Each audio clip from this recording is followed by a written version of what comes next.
SIR এর আবহে আগামী সোমবার মেগা বৈঠকের আয়োজন তৃণমূলের। দলের সাংসদ, বিধায়ক সহ সব স্তরের নেতাদের নিয়ে ভার্চুয়াল বৈঠক করবেন দলের সর্বভারতীয় সাধারণ সম্পাদক অভিষেক বন্দ্যোপাধ্যায়। বিশেষ নজরে থাকবে মধুয়া অধ্যুষিত এলাকা উত্তরবঙ্গে।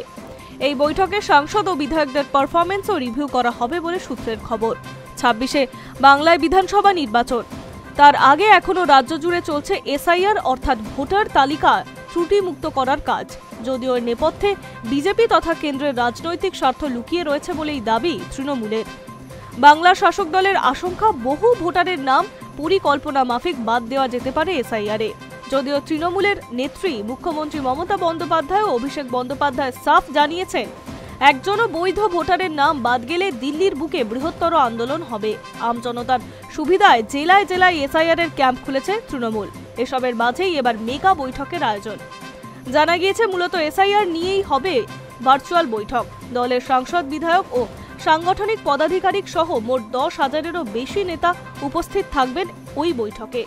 সেখানে এসআইআর নিয়ে দলের নেতারা ঠিকমতো দায়িত্ব পালন করছে কিনা তা খতিয়ে দেখা হবে। কোনো জেলায় সংগঠন আরও জোরদার করা প্রয়োজন কিনা তা আলোচনা হবে। মতুয়া অধ্যুষিত এলাকা ও উত্তরবঙ্গের পরিস্থিতি নিয়েও বিস্তারিত আলোচনা ও প্রয়োজনীয় পদক্ষেপ গ্রহণ করা হবে। সাংসদ ও বিধায়কদের পারফরমেন্সও রিভিউ করা হবে বলে সূত্রের খবর। High News network.